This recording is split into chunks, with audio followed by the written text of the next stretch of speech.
సభకు నమస్కారం.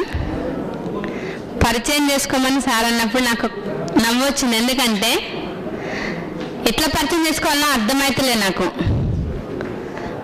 జన్మనిచ్చిన వాళ్ళ పేరు చెప్పుకోవాలన్నా, అత్తగారింటి పేరు చెప్పుకోవాలన్నా అర్థమవుతలే. అందుకనే రెండు చెప్తున్నా. ముందైతే నేను సొన్నాయిల కృష్ణవేణిని, డాక్టర్ ఆఫ్ సొన్నాయిల నర్సయ్య. తర్వాత ఇప్పుడు వచ్చేసి వంగపల్లి కృష్ణవేణి, వైఫ్ ఆఫ్ వంగపల్లి కుమారస్వామి.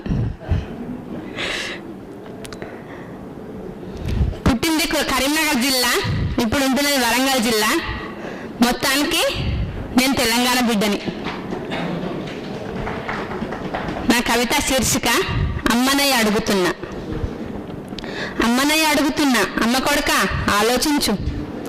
రాఖీ కట్టిన చెల్లకు రక్షణగా నిలబడతావు, మరి రోడ్డు మీద చెల్లెనెందుకు రోత కూతలు కూస్తావు?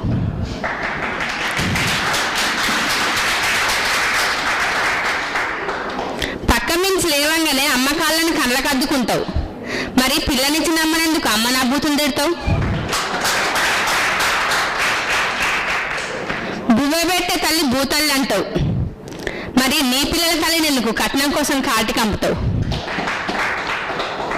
వాకిట్ల మలిసిన తులసి చెట్టును ఆడబిడ్డను పూజిస్తావు, మరి నీ కడుపులో పుట్టిన బిడ్డను ఎందుకు చెత్త కుప్పల పాలు చేస్తావు?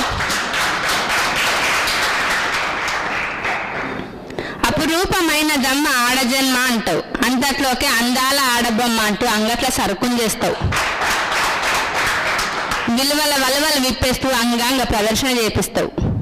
షేవింగ్ క్రీమ్లు, అండర్వేర్లు, కంపు దేహాలను నింపు చేసే అత్తరు సీసాలు, అమ్ముకునే వస్తువులన్నీ మీయే కదా, మరి అమ్మతనాన్ని ఎందుకు అర్ధనగ్నంగా టీవీ తెర మీద ఆరేస్తావు? అమ్మనయ్య అడుగుతున్నా, అమ్మ కొడుక ఆలోచించు. Thank you sir.